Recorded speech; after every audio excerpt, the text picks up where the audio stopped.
Well, welcome back. We're going to continue in our study in the book of Colossians. This is our third lesson. And in this particular lesson, what we're going to be doing is we're going to be finishing up the last section of Paul's opening prayer and thanksgiving to God.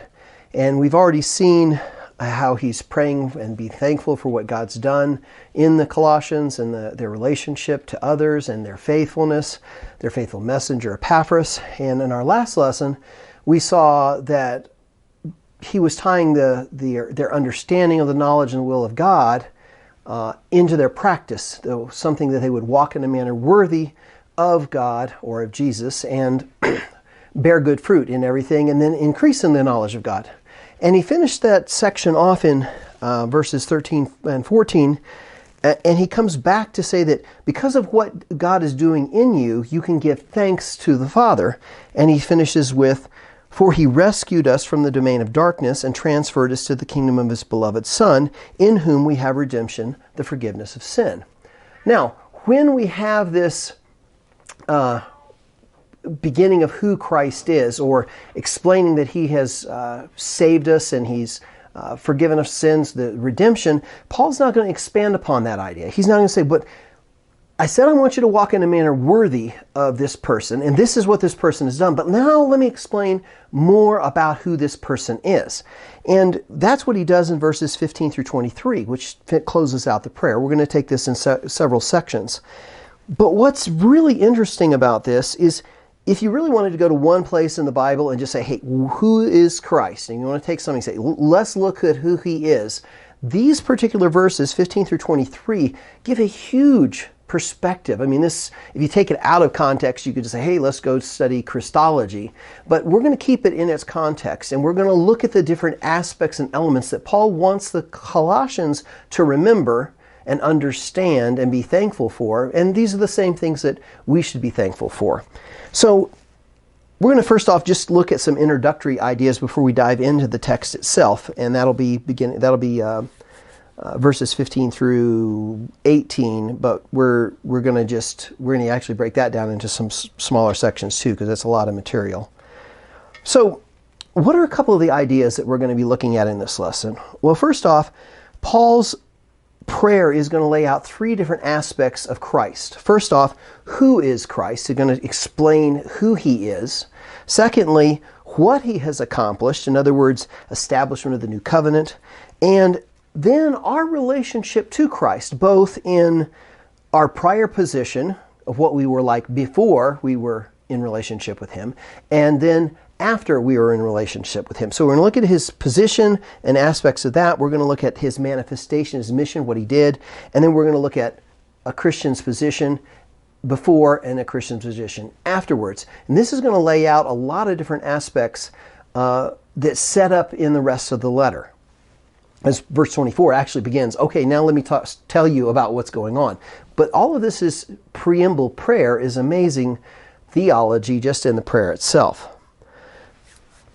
And it's really a much richer topic than we have. So I'm only going to bring in little aspects in this context of how it flows together with some of the rest of Scripture.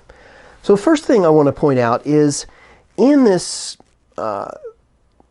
section of the prayer, basically we see language, imagery, and structures in this section that are very Genesis 1, 2, 3 like. So verses 15 through the first part of 18 and then 18 through 20 are really very much like Genesis 1 and 2. As we've seen in the other section when it was talking about transferring us out of the kingdom of darkness to the kingdom of his beloved Son, it was like sort of like a mini Exodus. Well, here we're going to get a mini Genesis in the first part of it. And in these first sections, we see that Jesus is going to be creator and ruler of the universe. We also see that he established it, he keeps it, and it was for who it was made for. And this is very much like what we see. God is the one who is the creator. He's established the universe. He's the ruler over it. He is the one who is supreme over all creation. He set it up for his plans and his purposes. And that's the same idea we're going to see in verses 15 through the first part of 18.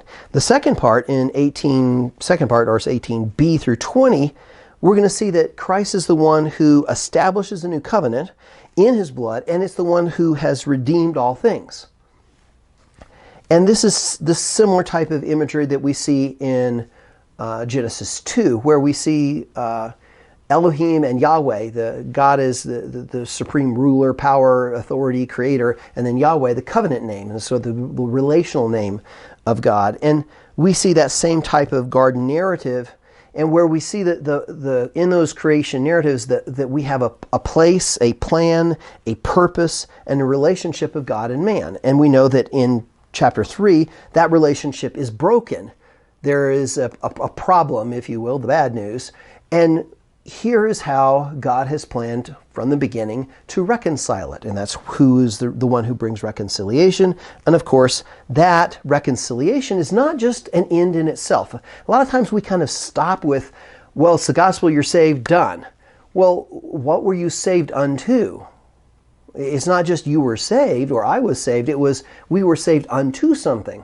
Well, if you look back even in the Old Testament and you look into the New Testament, you look at the eschatological ideas, really the idea is a bigger picture. Of course, God's glory and His honor and all are at stake, but when it comes to the relationship between God and man, the only way we can have or be in the presence of God is through the blood of Christ. These are the same imagery we see in the wonderful and exciting things when you try to go through Leviticus. You're like, okay, how many more things are going to be cut in pieces and blood spattered and, waved and burnt and all those different things? We kind of go, wow, that's kind of crazy. But if you really look at the text, you'll begin to see beyond just those sacrificial elements and the things that come along with that, is God always said, you need to be clean, you need to be pure, so to speak, to be in my presence, else I'll destroy you. You can't be in my presence. So ultimately, those sacrifices just say something's got to be there so you can be in my presence and I can dwell with you. I can be in the midst of you. And ultimately, because of Christ's sacrifice, His Spirit can dwell in us. Now, in this time, and then ultimately into the future, we can see that we get to actually be present with Him. And so it's a beautiful story from the very beginning of the breaking of the relationship and God's reestablishment of His presence all the way to the time in the new heavens and new earth where we can actually be with Him again. The thing that's also very interesting about that is this creation story that's told in early Genesis is sort of a recreation story now. Because of what Christ has done, because of who He is, and what's going on, we are a new creation, or a new man, so to speak. And in that, we have a presence today because we are part of the new creation. Ultimately, there will be, in time and space, ultimately, there will be a full new creation, but we're already the beginning of it. We're going to see the words and expressions of, firstborn of many brethren and other kinds of ideas like this. And so we're already new creatures. We're already part of the new creation. Ultimately, that is going to manifest itself in a lot more in history and time. But isn't it exciting to see that Paul's already saying, look at what Christ is, what He's done, how it all works together from the beginning. This is what it was intended to do, how God's presence becomes more and more established in space and time in relationship to humanity. And we're experiencing that time between Christ's reconciliation, the new creation, and ultimately the new heavens and the new earth. And so those are some of the ideas that we're going to see in here. So in our next section, what we're going to do is we're going to break this up into two parts. We're going to look at this as Christ's position, and we're going to see who He is in that position and relationship. So that's what we're going to be looking at in our next section.